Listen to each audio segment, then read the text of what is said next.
Boa noite, estamos hoje com mais uma videoaula e hoje nós iremos tratar de algo que eu tenho sempre um especial interesse de repassar aos meus alunos, tendo em vista que alguns de vocês talvez optem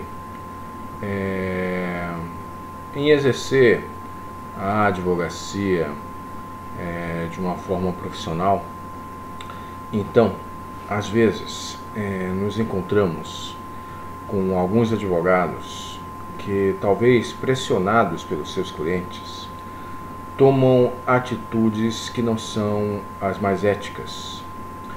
E, nesse sentido, a Justiça do Trabalho, ela vinha se mostrando um pouquinho, não diria a palavra conivente, que seria forte demais, mas aceitando algumas condutas, especialmente algumas comarcas, que se confundem muito com a litigância de má-fé. A reforma trabalhista de 2017, ela veio trazer justamente algumas questões que tentam pôr um freio naquilo pelo qual a Justiça do Trabalho foi muito criticada, que é as lides temerárias. Um certo sentir de alguns empresários e trabalhadores e advogados que valia a pena tentar sorte na Justiça do Trabalho, porque talvez, se você não tiver fundamento algum, você poderia tirar algum dinheiro fazendo um acordo para não tentar sorte em uma sentença. Seja ele o empregador ou o empregado, poderiam pensar desta forma.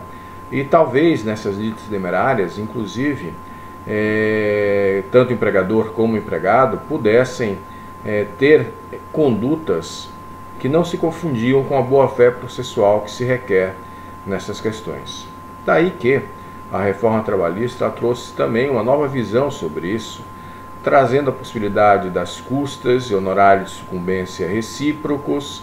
De certa forma, isso veio a dar um certo cuidado às pessoas para propor ações que não tenham fundamento.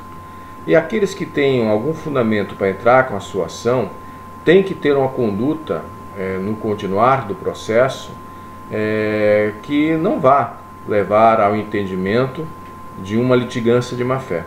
Então,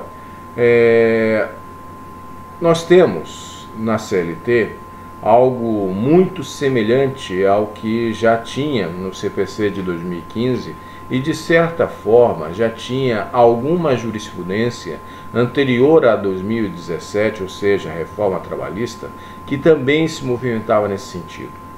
Então, o artigo 793A, B e seguintes, eles têm esse texto muito semelhantes aos artigos 79 a 81 do CPC de 2015 e vem justamente tutelar o que se quer em um processo, ou seja, que as partes tenham uma conduta de acordo com a boa-fé. Então, nessas hipóteses, quem alterar a verdade dos fatos, tentar usar do processo para conseguir algum tipo de objetivo espúrio por aquele processo, opor resistências injustificadas, protelar o processo de uma forma que não é a mais correta, todas estas hipóteses, os incisos do artigo 793B, tenta conter, colocando ali algumas questões exemplificativas, ao meu ver, e não números clausos, de condutas que podem ser passíveis de multa, de responsabilizações por perdas e danos, caso as partes tenham esta conduta, que possam ter justamente, através dos seus procuradores, uma produção de atos processuais que não condizem com esta lealdade que quer tanto o CPC de 2015 como especialmente a CLT após 2017, com a série de questões que nós já falamos, custas, honorários de sucumbência, tratamos em outras aulas, e agora nós estamos tratando o que? Esta hipótese de litigância de má-fé, ela pode resultar em uma multa entre 1 a 10% do valor corrigido da causa. E aí lá naquela nossa aula de petição inicial, nós tratamos justamente em função dos honorários de sucumbência das custas e também dessa base de cálculo para a multa de litigância de má-fé, do cuidado que eu tenho que ter na hora de fazer os meus pedidos.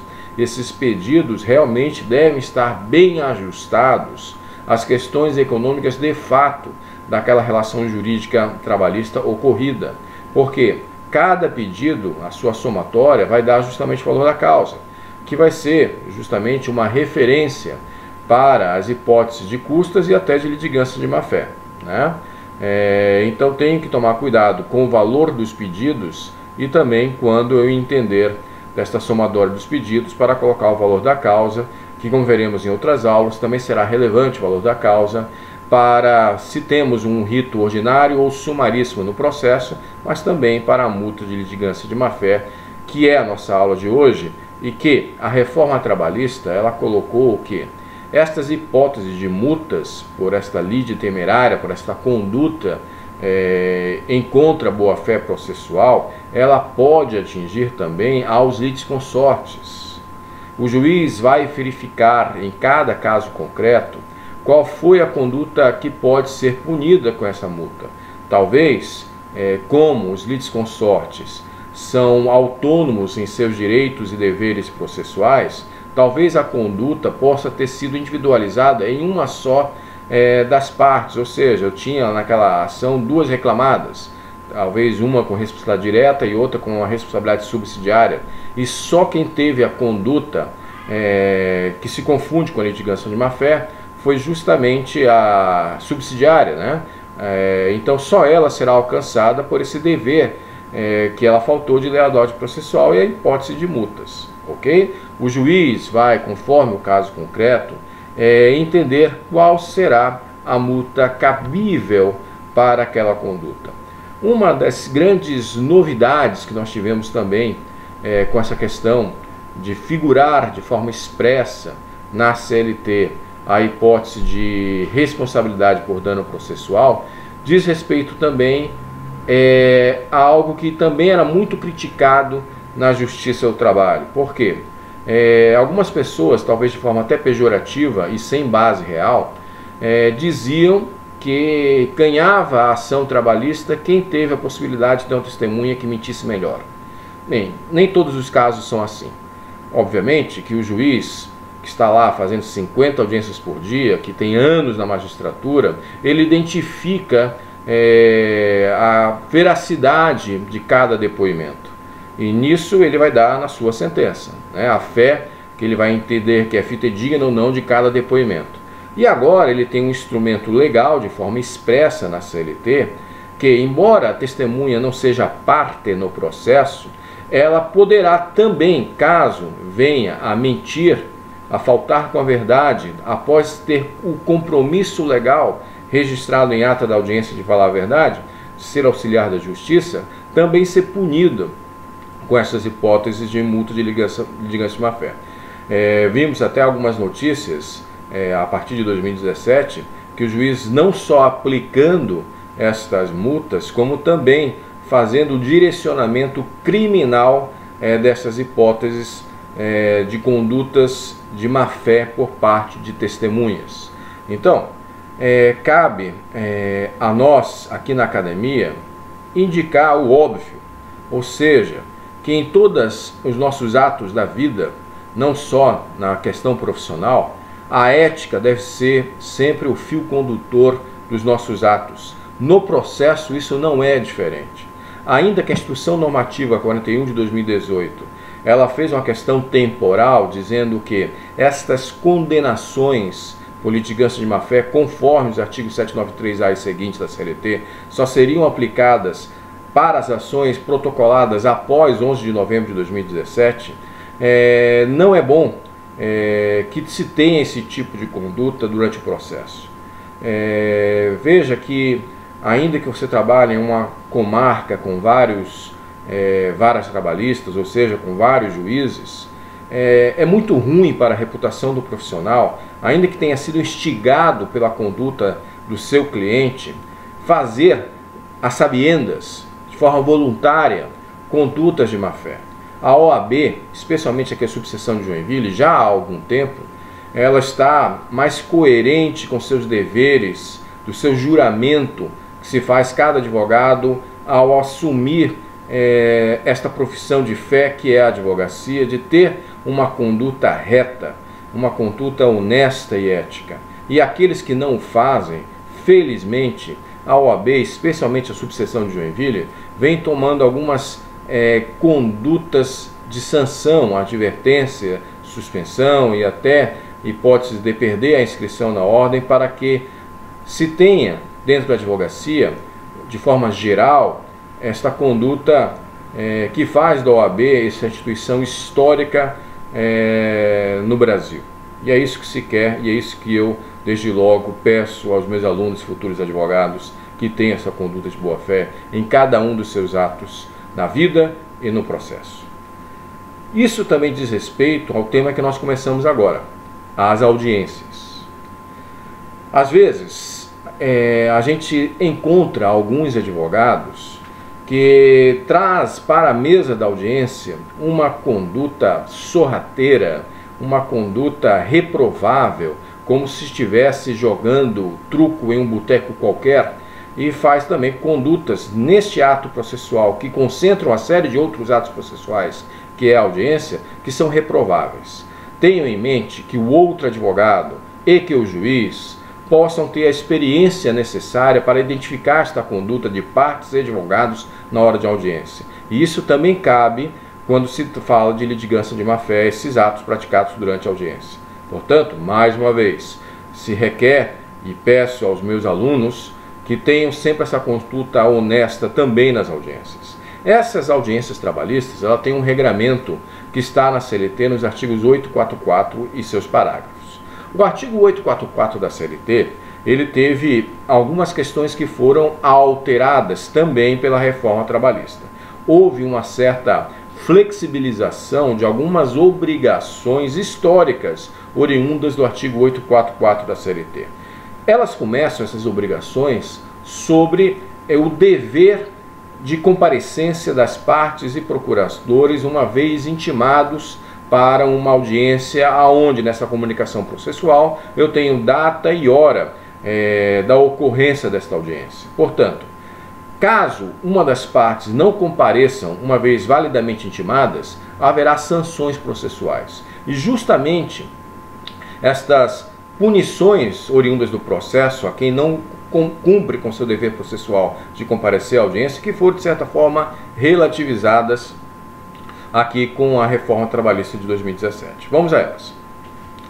Vamos separar esses deveres processuais de comparecimento à audiência entre reclamante e reclamado. Vamos começar com o reclamante. Primeiro, não é de hoje que nós temos uma questão muito levantada em concursos públicos, que na hora de você estar desacompanhado de um texto legal para fazer a consulta, para preencher uma questão, você pode ser induzido a erro. Mas sim, existe a hipótese de um preposto de reclamante. Porque coloquialmente, quando se fala em preposto, a prática nos leva a uma conclusão que está se falando de preposto da empresa. Mas, apenas e tão somente para evitar a sanção de arquivamento do feito pelo não comparecimento do reclamante à audiência, poderá ocorrer que este reclamante possa ser substituído nesta audiência. Ok? Por quê? Quando o reclamante não comparece fisicamente a esta audiência, ele pode ter justamente a extinção do feito para ele. Em que sentido? Ele poderá entrar com esta ação novamente? A resposta é sim, porque se trata de uma extinção do processo sem julgamento do mérito, ok? Porém, hoje, o juiz, quando vai efetivar esse mandamento oriundo do parágrafo 2º do artigo 844 da CLT, ele vê primeiro se o advogado do reclamante vai fazer uma questão de ordem sobre a hipótese de justificar aquela ausência. Isto ocorrendo, ou até mesmo o juiz entendendo que é cabível fazer isso, ele dá o prazo de 15 dias para que se apresente nos autos algo que tenha uma comprovação do porquê que se faltou à audiência. Isso vai ser julgado pelo juiz. Talvez você apresente um documento, mas se o juiz entende que aquele documento que diz que você teve que faltar porque teve que comparecer à justiça eleitoral para fazer do título eleitoral, algo que o juiz, por exemplo, não encontre como algo robusto o suficiente para se mover a máquina judicial trabalhista inutilmente pela ausência do reclamante, ele poderá extinguir e, inclusive, extinguir esse processo dando custas a serem pagas pelo próprio reclamante. A grande questão aí da reforma trabalhista diz o seguinte, o parágrafo 3º do 844, que para que este reclamante, que teve o seu processo extinto sem julgamento de mérito, entrar com uma outra ação, que sim, ele pode, ele vai ter que primeiro pagar estas custas do primeiro arquivamento. Então, aí cabe ao juiz, em cada caso concreto, isentar de custas ou não este reclamante que faltou injustificadamente a esta primeira audiência, dessa primeira reclamatória. Caso contrário, ele vai ter que pagar as custas da primeira reclamatória para entrar com a segunda, ok? Mas outra coisa interessante que nós temos aqui é o seguinte: já há muito tempo o TST fez uma leitura, uma interpretação deste artigo 844, dizendo que estas sanções pelo não comparecimento do reclamante à audiência, na verdade, ela se aplica apenas à audiência inicial. Então, aqui eu faço um pequeno parênteses. Em que sentido? Tanto no rito ordinário como no rito sumaríssimo, as audiências trabalhistas são teoricamente unas, ou seja, apenas uma sessão de julgamento.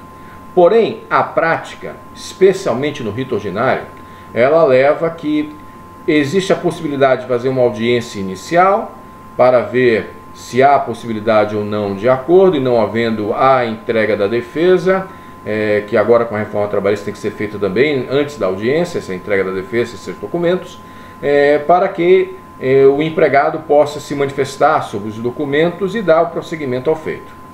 Muito bem. Se houver uma audiência em prosseguimento, que pode acontecer inclusive no rito sumaríssimo, onde a audiência também é una, porém o próprio artigo 852H da CLT estipula a possibilidade também de audiência de prosseguimento no rito sumaríssimo. Se o reclamante faltar a audiência de prosseguimento, diz a súmula 9 do TST que não ia gerar desta forma aqui o arquivamento, senão possibilidades, porque não houve aqui a possibilidade do juiz fazer a instrução do feito na audiência de prosseguimento de uma confissão quanto à matéria do fato, porém não o arquivamento. Então cuidado com essa súmula 9 do TST, que ela faz essa interpretação que estas sanções pelo não comparecimento que está no artigo 844, ao fim cabe apenas para a audiência inicial e não cabe para a audiência de prosseguimento, ok? Dito isso, meus caros, na prática trabalhista, especialmente depois da reforma trabalhista de 2017, o empregado ou reclamante pensa várias vezes antes de entrar com essa ação.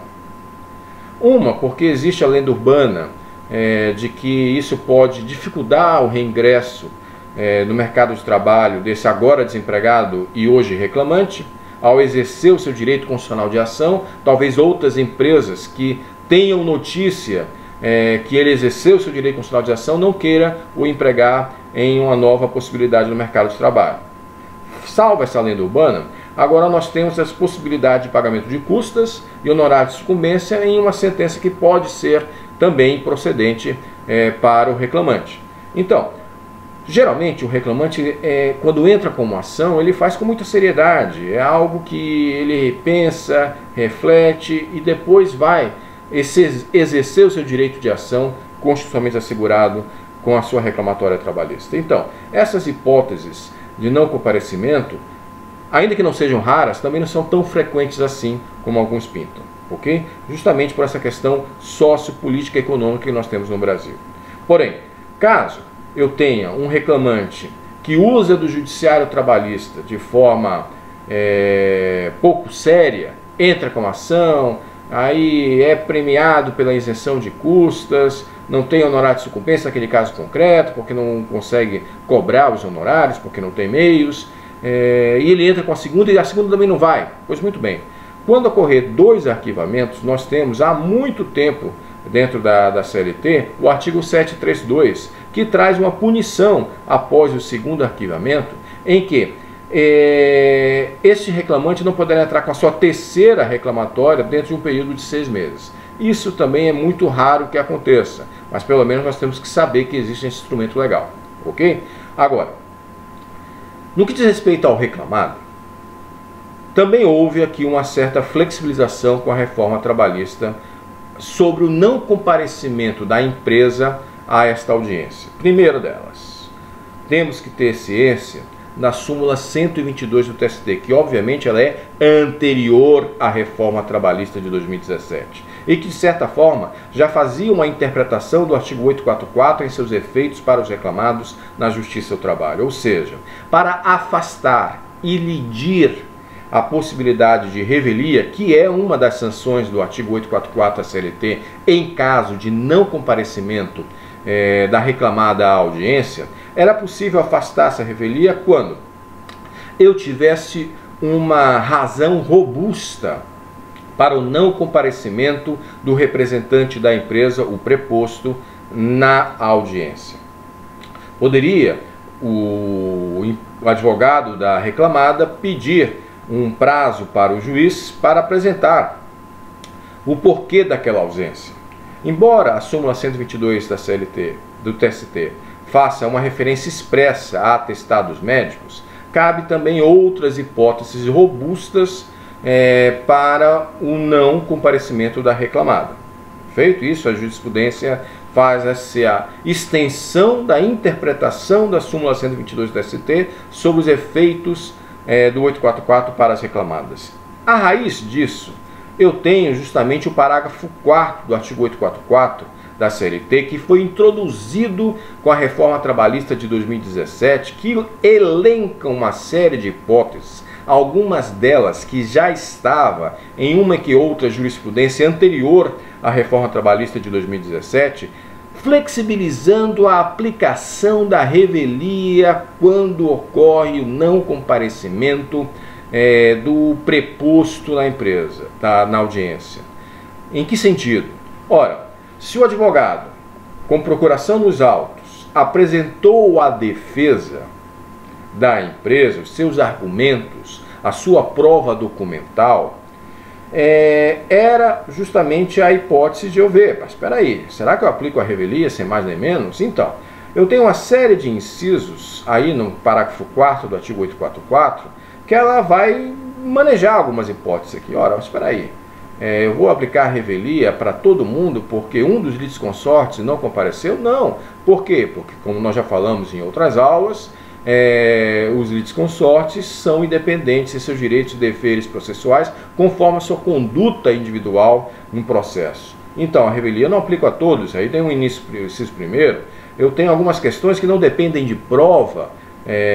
Então, o juiz poderá aceitar a defesa, os documentos, e ainda com a ausência do preposto, que não vai dar a possibilidade de ter o depoimento pessoal dele nessa audiência, que se supõe una, eu posso relativizar, de certa forma, a revelia. E é exatamente isso que veio o parágrafo 4º e o parágrafo 5º oriundo da reforma trabalhista. Ok? Pois muito bem. Falei e repito que a audiência é um ato processual que concentra em si uma série de outros atos processuais. Portanto, no dia marcado por uma comunicação processual para o comparecimento de autor e réu perante o juiz, eu tenho essa data e hora. Faço o pregão naquela data e hora para o comparecimento à sala de audiências. Faço uma espécie de chamada para justamente aplicar aqui estas sanções por não comparecimento à audiência. Uma vez feita esta espécie de chamada registrada na ata da audiência, cabe ao juiz justamente propor a hipótese de conciliação. Isso pode acontecer tanto na audiência inicial como na audiência de instrução. Essa proposta de acordo feita pelo juiz que tenta aproximar as partes. Não sendo possível a conciliação, há o prosseguimento do feito e eu vou fazer a produção de prova oral. E a partir daí o juiz vai concluir esta fase de conhecimento para dar a sua sentença. Porém, antes disso, existe o artigo 850 da CLT. Ao finalizar a audiência, o juiz dá a faculdade para que as partes, querendo, façam razões finais orais. Às vezes, tudo que já tinha que ser dito até aquela fase de conhecimento, onde o juiz dá conclusos os autos para oferecer a sua sentença, talvez já tenha sido feito pelas partes. E por isso que é bastante comum que advogados entendam que apenas se remetem a tudo que já foi posto no processo e fazem razões finais remissivas.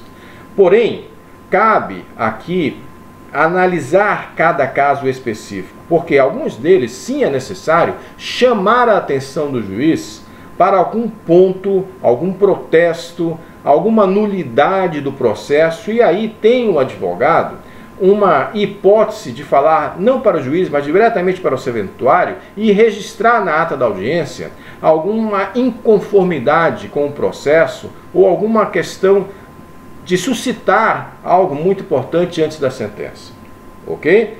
Às vezes, embora eu tenha 10 minutos para fazer isso, pode sugerir o advogado ao juiz, ou ao juiz mesmo em função da pauta da audiência daquele dia, que se ofereça essas razões finais por memoriais escritos. E aí, conservando esse espírito da lei, que concede no artigo 850 apenas 10 minutos para razões finais orais, essa hipótese de razões finais por memoriais e por escrito geralmente tem um lapso temporal para a sua produção de forma muito exígua, 24, 48 horas, para preservar justamente esta celeridade que aparece no artigo 850, quando oferta às partes apenas 10 minutos para estas razões finais orais. Ok? Com isso, nós terminamos essa série de slides sobre atos processuais.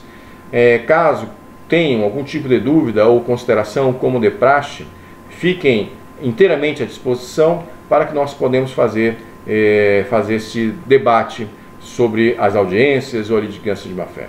Fiquem bem e até a próxima aula.